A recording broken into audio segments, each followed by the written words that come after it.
Buenos días, señores alumnos.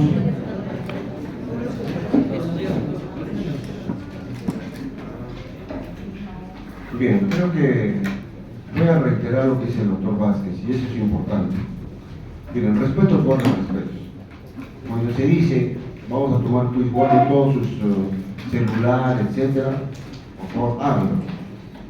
Se dice que se va a recoger el examen. No puede ser que al final se quedan con el examen, estén tratando de, básicamente de, vamos a decir, hacer cosas que no son debidas. Ya ven, los señores están mirando a otro lado, ¿sí o no? Sí, felices ellos. Eso está mal, pues. Los exámenes, a partir de ahora, igual puede ser indicación, ningún objeto electrónico, ningún reloj, ningún aretito, absolutamente nada. ¿Ok? Pelo de las mujeres levantado, y son varones con pelo largo igual. Sí, nosotros sabemos ya que ocurre una serie de cosas, pero ustedes, como dijo el doctor Vázquez, en la parte formativa estamos fallando, muchas veces estamos fallando. Tratamos de enseñarles, pero ustedes, o sea, un día lo escuchan, al otro día siguen igual. Y eso no puede ser. ¿Sí o no, señorita? Prohibido tomar desayuno aquí, ¿sí o no? Así es. Se le dice, quítese el gorro. Cuando uno está en un ambiente cerrado, por educación, se quita el gorro, el sombrero, lo que sea. Por educación. Si no lo saben, es así.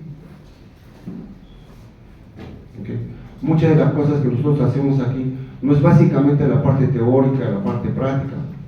Es la parte de actitud de cada uno de ustedes. Eso es lo que valoran. Y como dice el doctor, cuando ustedes vienen a dar su quiz, no solamente vienen a dar el quiz, es la asistencia, es su comportamiento, etc. Cuando hacen el trabajo, igualmente el trabajo de investigación formativa, ahí se ve cuánto intervienen, si es que pueden o no pueden, hay empatía entre ustedes, se juntan como grupo, conversan, etcétera, etcétera. De eso se trata. Y ese comportamiento va a ser cuando ustedes sean profesionales, igualmente. Nunca les va a tocar todas las personas, sus compañeros, etcétera. Siempre, a veces hay una persona, bueno, que es difícil de entender o qué sé yo. Y eso lo tienen que aprender aquí. Así que cambien su actitud, porque ya van a ir al próximo año, se van a la parte clínica. Y es la parte más importante que hay. Y no se engañen, o sea, el hecho de engañarnos supuestamente a nosotros, no, a nosotros no nos engañan. Los que se engañan son ustedes. ¿Okay? Eso creo que es la reflexión de la mañana. ¿Listo? Y no lo intenten, porque en eso sí, realmente, no es que uno sea malo ni cosas por el estilo. Personalmente voy a ser drástico en ese sentido. Y el doctor Vázquez también ya lo ha dicho. ¿Okay? Muy bien. Dejemos eso y respiremos un poco. Entonces vamos a empezar con nuestra clase sobre díptera. Bueno, los dípteros. Ya la vez pasada hicimos la clase inicial sobre música doméstica, y como ustedes ven, esto no es diferente en cuanto a las generalidades. En primer lugar, todo el grupo insecta tiene 3 partes: cabeza, tórax y abdomen. Tiene 3 pares de patas, de ahí viene insecta o hexápoda también. El aparato bucal, generalmente la parte anterior, ya les había explicado, comporta 2 maxilas, 2 mandíbulas, una hipofaringe, el labrum, que lo van a ver, 2 pares de alas, ven ustedes acá un par, pero el otro par, si ustedes se fijan aquí, estos son los balancines, la modificación que tienen para el equilibrio durante el vuelo. En general, lo que ustedes van a ver el día de hoy, miren ustedes, las antenas, generalmente aquí en el caso de la hembra son verticiladas, y en el caso del macho son plumosas, que se puede ver muy claramente. Con respecto a las patas, bueno, cada uno tiene su variante. Y luego aquí bueno, el aparato bucal, la proboscis, ¿no? Donde está el labium, contenido el labrum, etcétera, etcétera. Aquí los palpos maxilares. Bueno, los aparatos, los ojos, etcétera, que lo tienen todos los dípteros, que vamos a ir explicando. ¿Okay? Muy bien. Entonces, nuevamente, la morfología de adulto, creo que hemos repetido. Los balancines son muy importantes, ya los hemos mencionado, y un par de alas membranosas, ¿no? No vamos a entrar nosotros en detalles, pero generalmente las alas membranosas tienen una serie de venaciones, se denominan, que son importantes para la taxonomía, también la coloración de patas, etcétera, etcétera, ¿no? El aparato bucal, picador chupador, en el caso de las hembras, ¿no? Y en el caso de los machos igualmente no es picador, pero sí es chupador porque se alimenta del néctar, de líquidos azucarados, ¿okay? La metamorfosis, ustedes ya la conocen, metamorfosis completa, huevo, larva, pupa y el adulto, ¿no? Entonces la importancia de eso es que generalmente cada estadio requiere un ambiente diferente y también, por lo tanto, las medidas de control son diferentes para cada estadio. Bueno, esto lo tienen ustedes en su guía, no hay ningún problema. Y aquí para que ustedes vean en realidad cómo es que está dispuesto, ¿no? Entonces había mencionado que básicamente lo que ocurre es que todo lo que es el labium, el labium es una estructura básicamente, vamos a decir, larga, pero que contiene ¿qué? Contiene dentro de esta estructura, contiene las dos mandíbulas, las dos maxilas y la hipofaringe, tal como se puede observar aquí, ¿ok? Entonces, cuando pica, no es que va a ingresar todo el labio, lo que ingresa básicamente son las maxilas y las mandíbulas, con lo cual va a ser básicamente una especie de túbulos, con lo cual va a succionar la sangre. Entonces, para succionar sangre inocula saliva, ¿no? Saliva que contiene sustancias anticoagulantes y lógicamente que algunas proteínas que producen un daño tóxico alérgico. Y aquí tiene usted las especies, diríamos, las más importantes que actualmente, ¿no? Tienen ustedes el Anopheles hembra, tienen ustedes al Culex y aquí a la Aedes aegypti, ¿no? Esta es una de las especies actualmente más importantes en nuestro país y que tienen ustedes que tenerla presente, ¿no? Como vamos a ver, transmite una serie de enfermedades principalmente virales.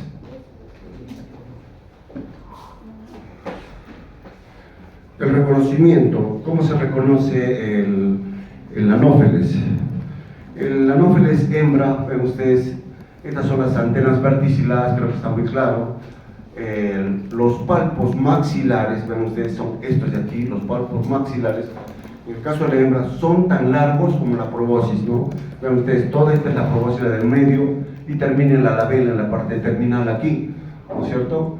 Entonces, los palpos son tan largos como la probóscis, es lo primero. En el caso en el macho, como ustedes ven, siempre las antenas plumosas, esa es la característica importante. En el caso de Culex, los palpos están pegaditos, ven ustedes, a la probóscis, pero son cortos, y siempre ven la hembra con una antena verticilada. Y bueno, aquí tiene la vela. En el caso de Aedes, igualmente, ¿no? Entonces el palpo corto, la probóscis y las antenas verticiladas. Entonces, si quieren distinguir entre una hembra y un macho, creo que las antenas, ese es el punto clave, ¿no? Para hacer la diferenciación. Si queremos distinguir entre Culex y Anopheles y además Aedes, es el tamaño de los palpos maxilares. Tan largos como la probóscis, Anopheles. Cortos, o puede ser Culex o puede ser Aedes. Pero después vemos la parte ya del cuerpo, ¿no? La coloración plateada, por ejemplo, que va a tener en el caso de Aedes aegypti, ya lógicamente nos dice de qué se trata de esa especie. Pues bien, la diferenciación de larvas. En general, vemos ustedes el estadio vamos a hacer el ciclo, pero en las larvas es importante tener en cuenta que tanto el Aedes aegypti como Culex tienen un sifón respiratorio.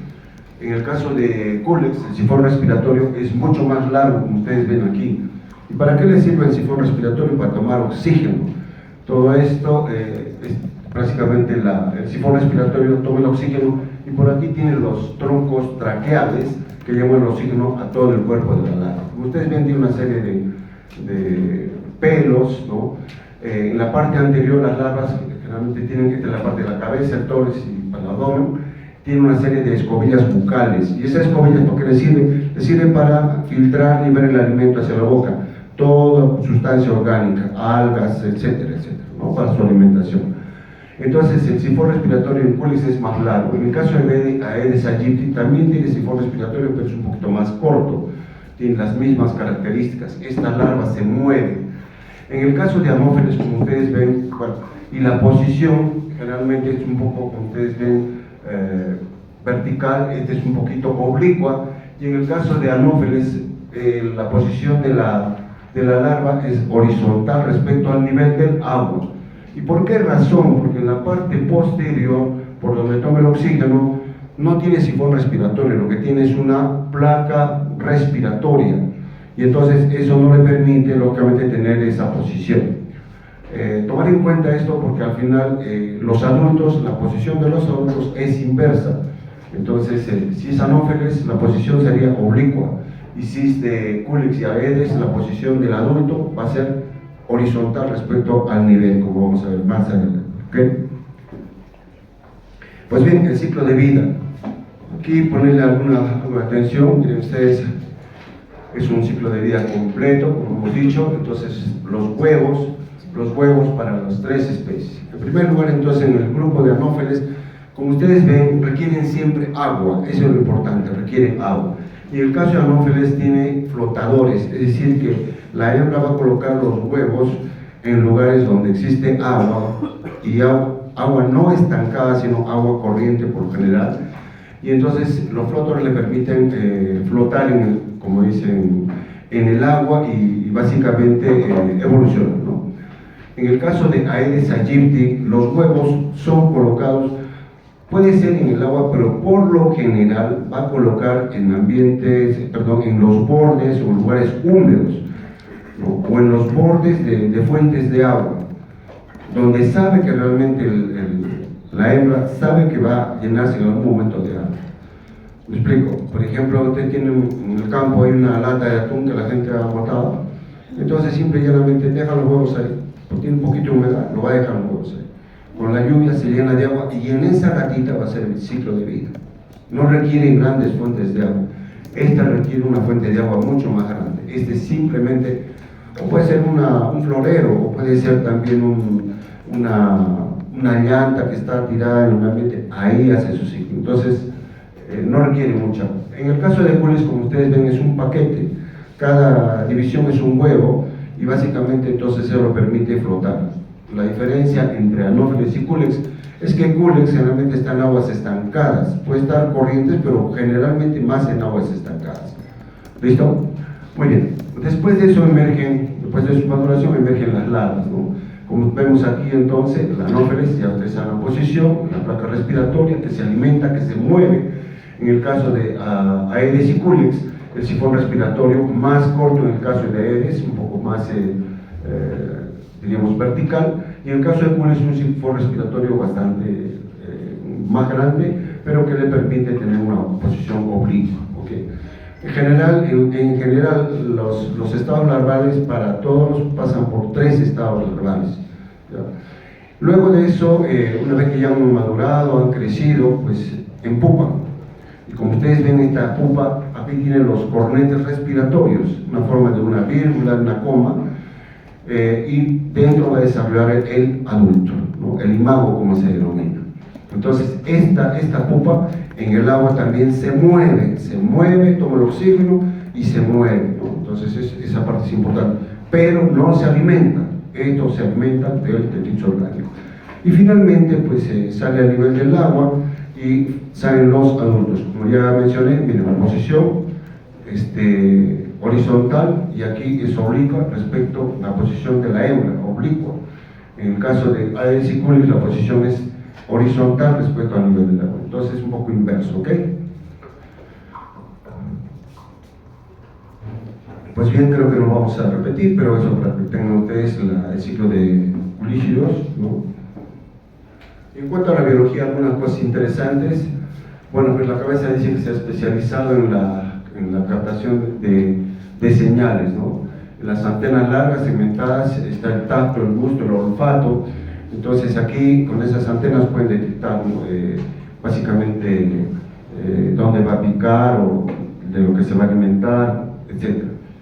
Puede detectar olor a las zonas de cría o el lugar donde depositan sus huevos.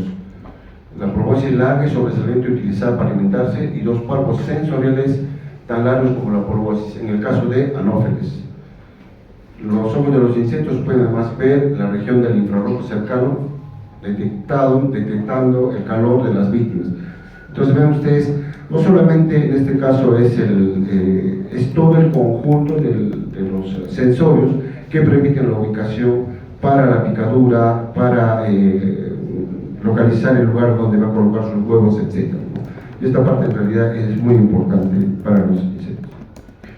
Pues bien, dentro de las especies de mosquitos importantes tenemos aquí en malaria, tenemos el Anopheles pseudopuntipenis, el Darlingi, el Venenrochi, el Albimanus, el Osvaldoy. No voy a entrar en muchos detalles porque aquí se habla de los vectores primarios, secundarios, terciarios, inclusive. Pero los primarios están relacionados a qué? Están básicamente relacionados a la adaptación que ha tenido el parásito dentro del insecto y que puede evadir los sistemas de defensa del insecto para continuar el ciclo de plasmodia. Les quiero recordar, no sé si lo hice en la clase inicial, pero los insectos también tienen un sistema inmunológico like.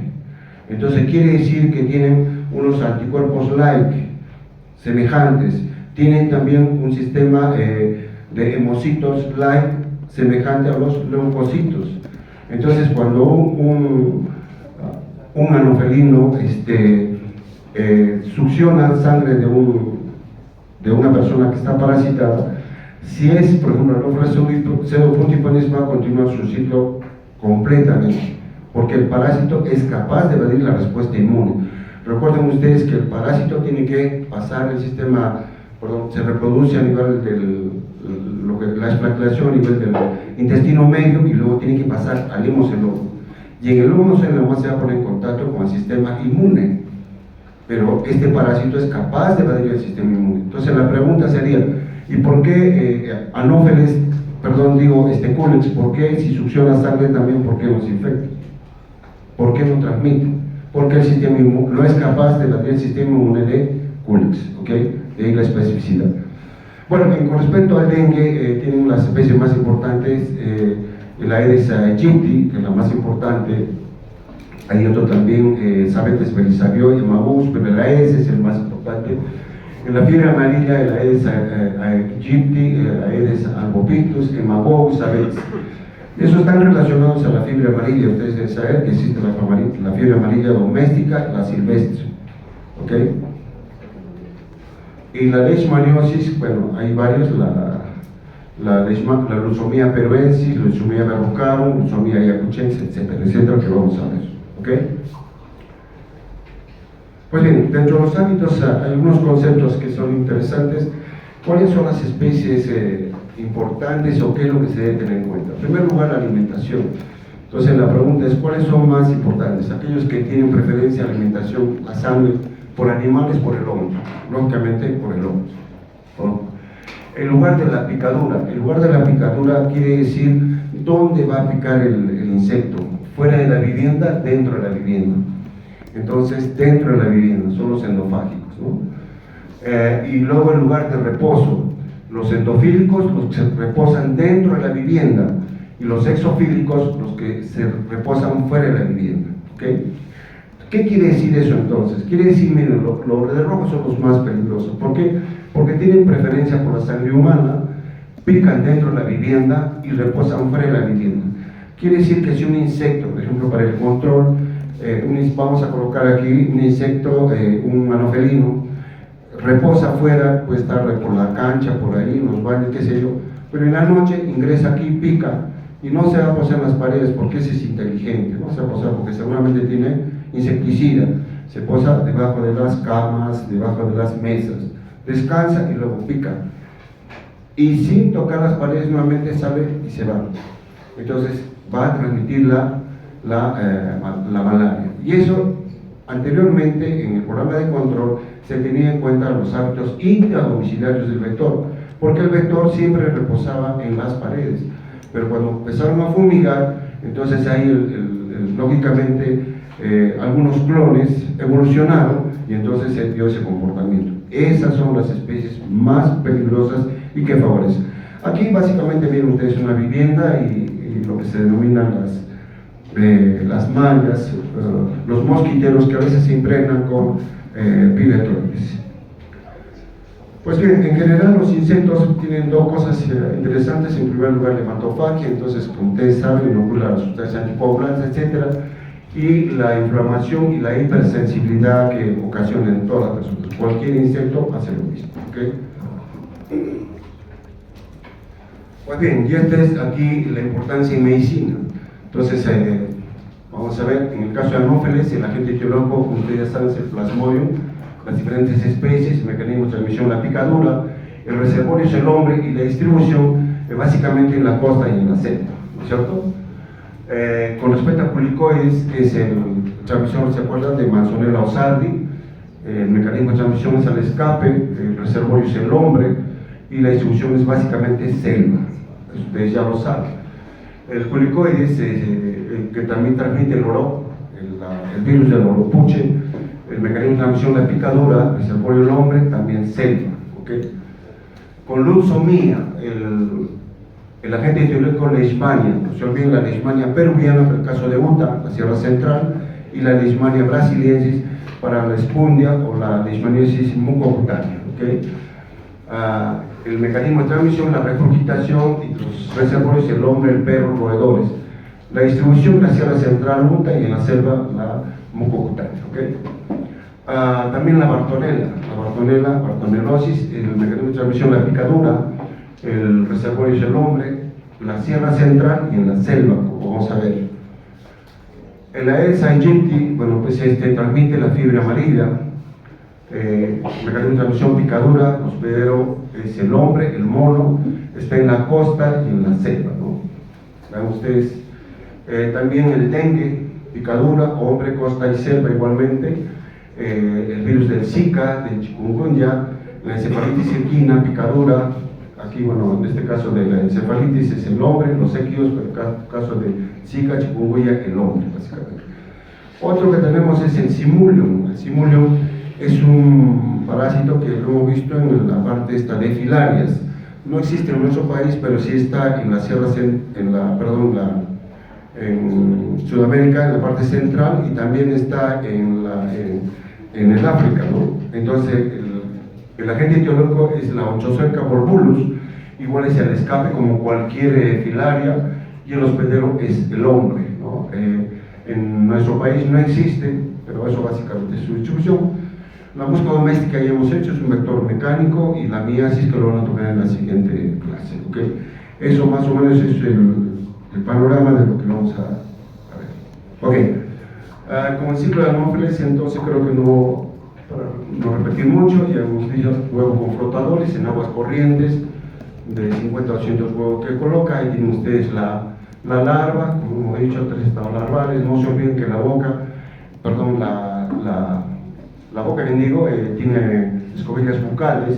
Miren ustedes la pupa, los coronetas respiratorios que se mueven pero que no se alimenta, y los adultos, ¿no? El Anopheles,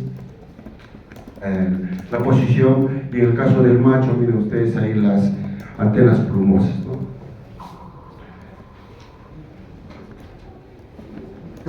Bueno, simplemente para recordarles que este Anopheles transmite, ahí tienen ustedes el Plasmodium falciparum, el más importante, ¿no? El gametocito, y la infección múltiple generalmente de los eritrocitos. En el caso de culicoides, que transmite la Manzonella osardi, tenemos ahí.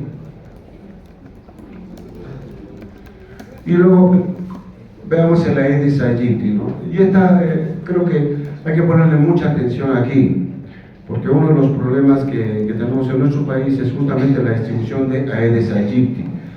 Anteriormente las primeras referencias eran que estaba distribuida principalmente en la selva, pero actualmente es un problema porque se ha distribuido desde la costa norte de nuestro país hasta el sur. En Arequipa ya hay reportes en la zona esta de Carabelí, inclusive se habla en Matarani, y eso realmente es un problema, ¿no? Vean ustedes la cantidad de enfermedades que transmiten también. Bueno, como decía, ¿qué significa esto? En primer lugar, que este Aedes aegypti puede ser transportado fácilmente a través de los aviones, y también que las personas se pueden transportar fácilmente de la costa a la selva al África, etcétera, etcétera. Y entonces eso facilita la transmisión de las diferentes enfermedades, ¿no? Aquí miren, cuando estamos hablando, aquí están llenando los depósitos de agua desde la zona de Lima, y vean ustedes, el Aedes no va a colocar en el agua directamente, va a colocar en los bordes, ahí coloca los huevos. Y una vez que se llena de agua, entonces simplemente va a evolucionar las larvas. Entonces, ¿qué se recomienda, ya que estamos aquí? Lo que se recomienda es que una vez que han terminado el agua, tienen que escobillar toda la parte del borde, lo tienen que escobillar y lavar bien, porque es ahí donde dejan los huevos. ¿Listo? Bueno, y aquí este florero, ¿no? El florero, hace bastante tiempo se detectaron casos de fiebre amarilla en Lima, y nadie sabía de dónde salían esos Aedes aegypti. Ya les he mencionado que Aedes aegypti no requiere grandes fuentes de agua. Este florero, básicamente, ¿qué hay en el florero? El florero tiene los tallos, y los tallos van en descomposición, y ahí se forman las algas, espirulinas, etc. Y entonces ahí es donde hace su ciclo. Entonces, ¿cuál fue la recomendación? Se prohíbe totalmente floreros con agua, arena húmeda, punto. De esa manera se controla también, ¿no? Entonces vean ustedes que, y aquí tienen el Aedes aegypti, creo que tienen que mirarlo ustedes, el color, esas ornamentaciones plateadas en las patas, en el cuerpo, es el reconocimiento más importante que hay. ¿Listo? De hecho hay un programa de control, como alguien me comentó, una colega Eugenia Álvarez, y ella trabajaba mucho en Leishmania con el doctor Enrique Pérez, y actualmente ha mirado totalmente. ¿Por qué? Porque un poco como que Leishmania ya no tiene mucho dinero para proyectos.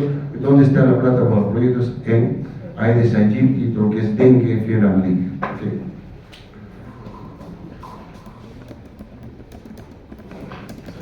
Bueno, igualmente Aedes aegypti, Sabetes hematogus, la transmisión de enfermedades, ¿no? La dengue hemorrágico, la fiebre amarilla, encefalitis equina, ya saben que también el Zika, el virus chikungunya, el mayoro, el virus del mayoro. Entonces cada vez aparecen más virus, y hay otro virus más que no recuerdo el nombre, pero que también está en proceso de adaptación.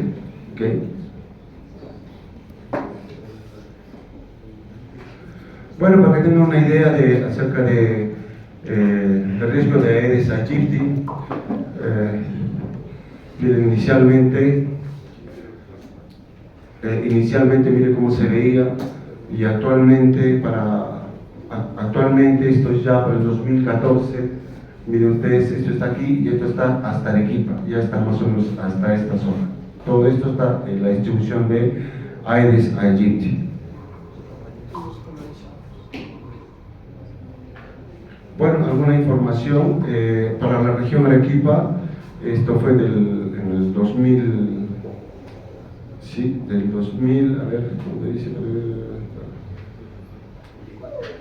El 2024, miren ustedes los casos, fueron 10 casos de dengue sin complicaciones, 9 importados, 6 con viajes a Ica, 2 al norte del país y 1 a Madre de Dios.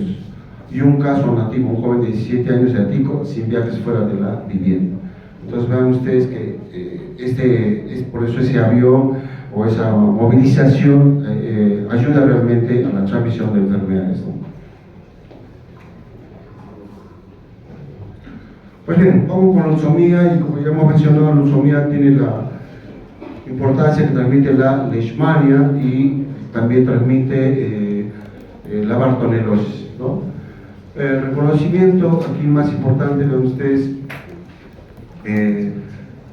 tiene un par de alas bastante lanceoladas, bastante largas. Vean ustedes aquí, este es el balancín, el segundo par de alas modificado. Esta es la parte posterior de la hembra, las patas bastante largas, bueno, el ojo. No voy a entrar en detalles de todo el aparato bucal subtopicador, porque pueden tener modificaciones de las maxilas, las mandíbulas, etcétera, pero en general lo que se requiere saber es que es un aparato bucal subtopicador o picador chupador. ¿Y de qué se alimenta? De sangre. Es lo importante. El tamaño de esta luxomía es 2 milímetros, o sea, es bastante pequeño. Por lo tanto, entonces, si nosotros salíamos de este mosquito, vamos a pensar que vuela igual que las moscas, muy difícil, realmente no es así. Estos como que se transportan a través de saltos, es decir que como que saltan un poco y luego, bueno, pues llegan al hospedero, o si no llegan a un ambiente y luego saltan al otro lado.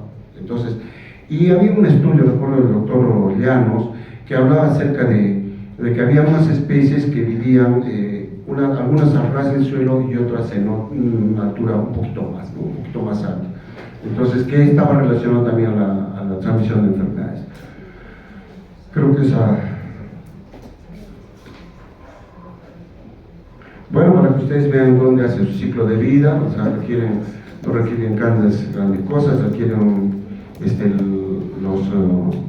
las madrigueras de los animales, de roedores, etcétera, en los árboles, entre la hojarasca, etcétera, y es ahí donde realiza su ciclo de vida. Bueno, y aquí las especies y la distribución. Entonces, para que tengan una idea, ¿no? Miren usted la cantidad de especies, Leishmania Luxomia peruensis, perrocardo, Luxomia tejadae. Está en relación al doctor Abelardo Tejada, uno que trabajó bastante sobre Leishmania, por eso le dedicaron esa especie. Luxomia tejadae, Luxomia yacuchensis, carrerae, Harmani, Xavi, Davin, Adamsi, Costanera. Aquí lo interesante, miren ustedes, para que se expliquen, parece que el rojito es la verrucaro, miren ustedes la distribución de la verrucaro, ¿no? Principalmente la Sierra Central, y entonces es la que está implicada en la transmisión de la Leishmania peruviana y además de Bartonella bacilliformes, ¿no? Pero miren ustedes, el Puno también ha sido descrita y el Cusco también ha sido descrita, ¿no? Entonces, creo que esa parte es importante para que sepan más o menos la distribución de estas dos enfermedades, ¿okay? Pero tienen bastantes especies de luxomías. Es solamente para que recuerden ustedes, ¿no? La leishmania y la mastigota, que lo hace pregunta de examen, el promastigoto, bueno, aquí la famosa UTA, ¿no? En cara, la famosa lesión de la leishmaniasis mucocutánea o cutánea mucosa típica, ven ustedes ahí un poquito complicada con algunas infecciones, todo lo que es la distribución, la destrucción de la cavidad orofaringea, ¿no? Una enfermedad mutilante en realidad, y bueno, ahí tiene una un poquito más complicada, ¿no? La destrucción de Leishmania, entonces las Leishmanias que tenemos aquí, ven ustedes lo de verde, la brasiliensis principalmente en selva, la Leishmania peruviana, ven ustedes la Sierra Central, la guyanensis, ¿no? En la selva también, la insoni y la amazonensis, ¿no? Creo que eso es y aquí tienen la bartonelosis, fiebre del oro y enfermedad de Carrillo. Bueno, el resto creo que ustedes, como ya han hecho microbiología, deben saber mejor que yo. Las áreas de bartonelosis, quizás esta parte sí es interesante. Miren ustedes la bartonelosis, la distribución, se sabía que era básicamente la Sierra Central. Miren ustedes, actualmente eso ha cambiado, el concepto ha cambiado, ¿no? ¿Y por qué? Porque la gente se transporta fácilmente. Y si encuentra el vector, lógicamente se va a instalar el ciclo. Miren ustedes, eso ya sucedió en Quillabamba y también reportes en Puerto Maldonado. Entonces, siempre hay que estar pensando en que no solamente es de la Sierra Central, sino que puede estar en otras localizaciones y puede haber nuevos focos. O sea que por eso hay que saber cómo es la verruga, el cuadro clínico, etcétera, etcétera. Bueno, pues eso, y vamos con el Simulium scomelli.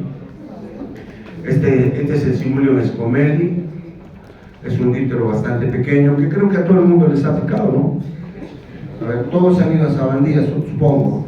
Sí. Ya todos han estado en la plaza de armas, inclusive en la época a ver, vamos a ver, desde septiembre, octubre, noviembre, hay toda una plaga de este simulum y que pique en el día. Entonces, y lógicamente que pica, chupa sangre y deja todavía un poquito ahí y hay un escozor muy fuerte. Ese simulum escocés.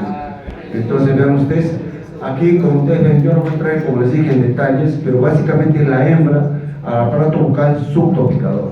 Entonces, las antenas compuestas de una serie de artejos, ¿no? Pero ¿qué difiere lógicamente de las antenas verticiladas o plumosas?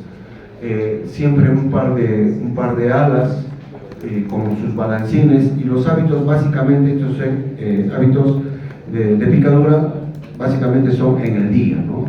Son diurnos. Pues bien, y su importancia, ¿no? Perdón, vamos a hacer el ciclo porque estas partes sí es importante para el control.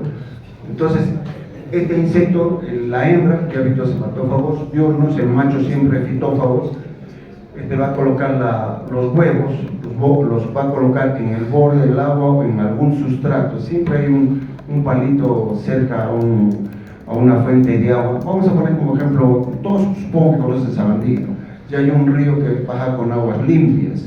Entonces en ese bordecito es donde va a colocar los huevos. Estos maduran y de ahí emerge una larva. ¿Qué tiene la larva de importante? Tiene una ventosa en la parte posterior y con esa ventosa se va a fijar a un sustrato. ¿Listo? Entonces, y tiene una serie de escobillas bucales en la parte anterior. Entonces con las escobillas bucales va a tomar todos los detritus orgánicos, algas, etcétera, se va a alimentar. Pero también tiene unos filamentos branquiales. Entonces los filamentos se van a estar moviendo el agua para tomar el oxígeno. Es decir, que esta larva no requiere salir al ambiente para tomar oxígeno, lo toma del agua. Por eso es que generalmente requiere agua corrientes oxigenadas. ¿Okay? Luego de ahí pasar por tres estados larvales, va a pasar al estado de pupa. Siempre está fija a un sustrato. Y vean ustedes, tienen los filamentos branquiales tomando oxígeno. Y dentro se desarrolla el adulto. Y dentro de esta pupa se forma una burbuja de aire. Una vez que ha madurado, entonces esta básicamente se abre y sale el imago, el adulto, como un torpedo, ¿no? ¿Visto la guerra ahora de Irán? Igual sale para afuera, la hembra a chupar sangre de los animales o del hombre y el macho a tomar aguas azucaradas por ahí, después de la cópula. Y luego la cópula coloca los huevos, etc. Entonces, ¿qué es lo difícil aquí? A ver, para el control, ¿qué es lo difícil? Lo difícil sería, por ejemplo, eliminar las fuentes de agua. Entonces la pregunta es, ¿se puede eliminar el río Chili? Es una fuente de agua vital para las plantas, para la agricultura, etc. ¿Se puede eliminar la fuente de agua de Sabandía, del molino? Es un poco difícil. Entonces se dan cuenta, ¿por qué? Porque aquí va a tomar el oxígeno del agua. Entonces un poco que el control es difícil. ¿Dónde está el control? En el adulto, ¿no? Ropa manga larga, repelentes principalmente, ¿no? Entonces, con la biología uno puede saber, por ejemplo aquí en una fuente de agua le podemos echar Bacillus thuringiensis, israeliensis, puede que uno lo ingiera, pero el resto no lo va a ingerir, entonces no va a ser efectivo el control. Habría que remover todas las piedras del río Chili para eliminar todas las larvas, eso es imposible. Entonces, la biología te ayuda a ver cuáles son las medidas más importantes para prevenir las picaduras de este insecto. Bueno, y la otra importancia que ven ustedes, la Onchocerca volvulus. ¿Se acuerdan ustedes que habíamos hablado inicialmente? Se menciona que en el África el 20% de todas las cegueras son causadas por Onchocerca volvulus. Generalmente el cuadro clínico es que causa una serie de nódulos cutáneos, no sé si lo pueden observar, pero aquí un nódulo cutáneo, aquí se puede ver mejor, ¿no es cierto? Pero puede ingresar al ojo y causar ceguera, ¿no? Como digo, el 20% que se menciona a nivel mundial. ¿Okay? Bueno, vamos viendo esto, a ver, para comentar algunas cosas y que tienen que ver, lógicamente, con el control, ¿no? Los cambios ambientales pueden afectar a las poblaciones de vectores y la epidemiología de las enfermedades, la perturbación del hábitat, la deforestación y los llanteros que le llaman, ¿no? Y esos llanteros también sufren, lógico, sufren los problemas de leishmania, de dengue, fiebre amarilla, etc. Y estas personas, las personas que trabajan ahí, regresan a la ciudad.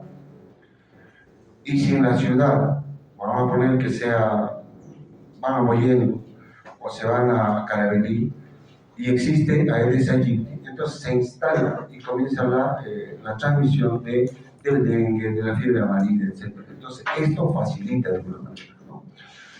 Esto significa, vean ustedes, que este es un lugar donde no debiera cultivarse arroz. Sin embargo, este es un criadero de anfelinos, de cules, etcétera, etcétera. ¿Okay? La minería ilegal, recuerden ustedes que la minería ilegal, la minería en selva causa la deforestación de grandes extensiones de terreno y también las personas se infectan pues, ahí con leishmania principalmente. Entonces mucha gente se va a la selva con la ilusión de conseguir dinero, etcétera, de hacer su capital, pero ahí la comida cuesta caro y generalmente los licores cuestan caros. Y aparte de eso hay actividades de recreación bastante caras. Entonces regresan sin nada de nada y con su leishmaniasis y con toda una serie de problemas.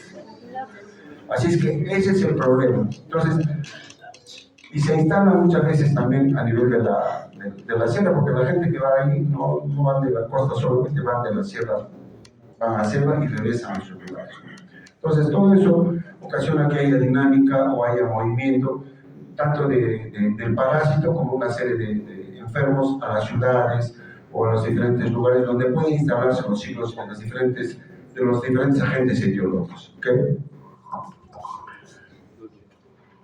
El control de mosquitos. Entonces, teniendo en cuenta, miren ustedes, lo que hemos hablado de ciclos de vida y su importancia, entonces el primer control de mosquitos es el legal administrativo. Entonces, es como aquí vamos a colocar, entonces, como que a alguien se le ocurre hacer una sequía tipo el canal de Sabandía, por el centro de la facultad, para que pase agua, y no sé, alguien quiere hacer un parque, etc. Claro, puede ser bonito, pero ¿cuál sería el impacto? Sería un criadero de simulio. Lógico. Y igualmente, ¿no? Este es un lugar donde no debería cultivarse arroz, sin embargo lo hacen. Entonces debe haber normas, hay normas de tipo legal administrativo que impiden eso. Eso es parte del control, eso es parte del control. Por eso se mide siempre para cualquier construcción el impacto ambiental, ¿no? Eso es importante. Pues bien, dentro de las otras medidas, el control de mosquitos, el control mecánico, el uso de mosquiteros, generalmente hoy en día, ¿no? Ya. Entonces, uso de mosquiteros impregnados con piretroides. Ya no se usa, ya comenté, no se usa órganos clorados, órganos fosforados, ya no se usa. Piretroides, ¿okay? Eliminación de trastos viejos, de botellas, latas de atún, etc. ¿No? Eliminación. Y eso básicamente para quién es, para Aedes aegypti. ¿Por qué? Porque Aedes hace el ciclo de vida en una botella de agua. No requiere gran cantidad de agua, una botella es suficiente. ¿Okay? Entonces, eso hay que eliminar. El drenaje de las fuentes de agua, para Culex, para Anopheles, para Aedes aegypti, aunque Aedes generalmente hace mucho mejor en pequeñas fuentes de agua. Control químico con insecticidas, ¿no? Entonces siempre, actualmente, dentro de los programas de control de dengue, cuando se detecta presencia de Aedes aegypti o presencia de casos, inmediatamente salen las brigadas a las fumigaciones, ¿no? Y el uso de larvicidas. Entonces, actualmente ya no se puede usar cualquier larvicida, se usa básicamente los larvicidas biodegradables. En este caso, el nombre es el abate, ¿okay? Aunque hay otro larvicida que en este momento no recuerdo, pero sí tiene que ser biodegradable, esa es la indicación. Y con respecto al control biológico, el control biológico es el uso de organismos vivos para controlar, en este caso, algún estadio del vector. Entonces, recuerden ustedes que en el caso de Anopheles de Culex, tienen estadios de huevo, larva, pupa, y los que están en el agua son las larvas y las pupas. Y los que se alimentan, y por eso los peces tan gordos, son los pececitos. Y los que más han desarrollado esta vamos a decir, tecnología son los cubanos. Recuerden ustedes que por el bloqueo a Cuba, entonces ellos no tienen acceso a una serie de, vamos a decir, adelantos, pero ellos han capturado todos los peces de Cuba y han hecho una selección, cuáles son los que se alimentan más de larvas de Anopheles, larvas de Culex, etc. Entonces, y ellos han clasificado. Entonces, el uso de peces larvíparos o pupíparos. Aquí tienen ustedes el Bacillus. Aquí hay dos especies, el Bacillus thuringiensis y el Bacillus sphaericus. El Bacillus sphaericus es mucho más, vamos a decir, mucho más eficaz en el control de Culex. Y en el caso de Bacillus thuringiensis es mucho más eficaz en el control de Anopheles. ¿Okay? ¿Y cómo funciona esto? Funciona que las larvas, básicamente las larvas que son las que se alimentan, entonces hay unas grandes, vamos a decir, fuentes donde se cultiva o se hace la reproducción de este Bacillus y luego se echa al agua en cantidades. Y ese Bacillus, pues, lógicamente, va a ser ingerido. Algunos de ellos van a ser ingeridos por los, no se olviden de las escobillas bucales, entonces van a ser ingeridos. Y una vez que son ingeridos a nivel ya del intestino, se va a expresar los CRI. Antes se habla del CRI 1, CRI 2, 3, 4, 5, 6, etc. Y entonces actualmente se habla de un CRI hasta un CRI 21. ¿Okay? Ese CRI va a expresar un cristal. Y ese cristal es como un cuchillo. Y ese cristal va a romper la pared intestinal del mosquito, de la larva del mosquito, ¿no? De la larva, el estadio larval. Y va a ocasionar algo así, similar a una peritonitis y va a morir realmente la larva, ¿no? Entonces, de esa manera se controla. Entonces, más eficaz el Bacillus thuringiensis. También hay hongos, el Paeceromyces, y el Paeceromyces es un hongo que básicamente lo va a enrollar, ¿no? A la larva y le va a impedir el movimiento y, lógicamente, por falta de oxígeno va a morir. El Romanomyrmex es Policiborax, es un nemátodo que se ubica a nivel del tórax en la cabeza y que lógicamente va a matar a la larva, en este caso, ¿no? Entonces, el control biológico es el uso, básicamente, de organismos vivos. ¿Okay? Vamos a la siguiente, vamos ahí. El control de mosquitos, también hay el uso de insectos estériles, creo que eso es importante. Bueno, creo que la modificación esto se hace a través de radiación. También se usa, hay una bacteria, la Wolbachia, ¿no? que básicamente va a afectar a los machos y los huevos de la hembra silvestre no evolucionan. Básicamente es eso desde el punto de vista genético, ¿no?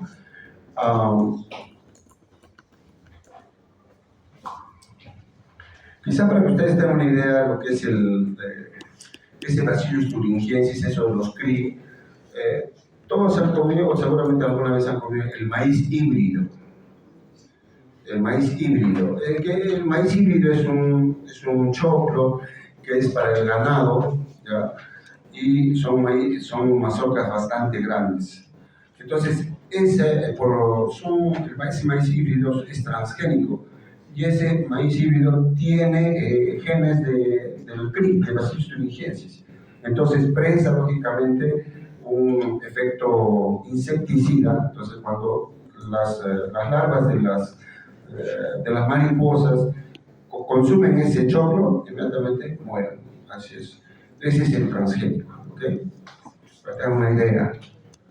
Bueno, y también es importante siempre la vacunación. ¿Para qué enfermedad uno tiene que vacunarse? ¿Sí va a ser fiebre amarilla? ¿Antes de cuánto? 10 días, muy bien, están 20. Todos contra el dengue y la educación sanitaria. No se olviden que ningún programa de control funciona si no hay educación sanitaria.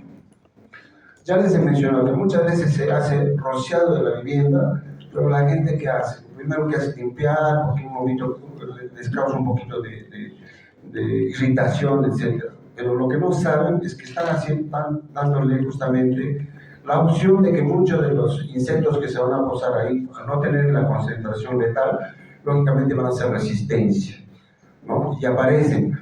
Y por eso les digo, nada en el mundo es estático.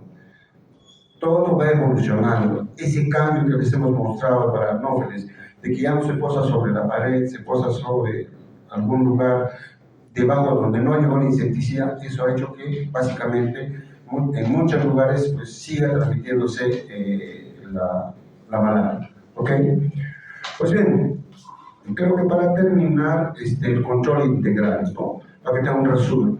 ¿Qué es el control integral?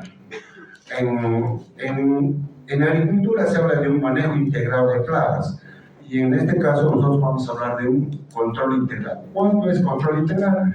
Cuando hacen uso del control legal administrativo, ya lo conocen, el control mecánico, ¿no?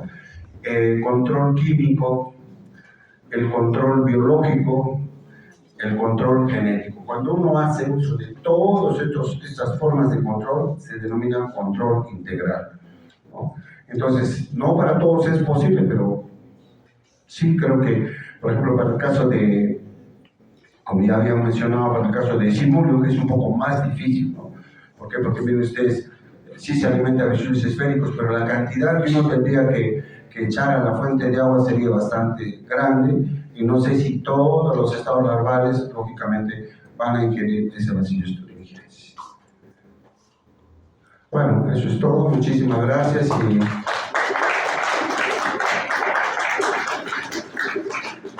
y reiterar el siempre. Creo que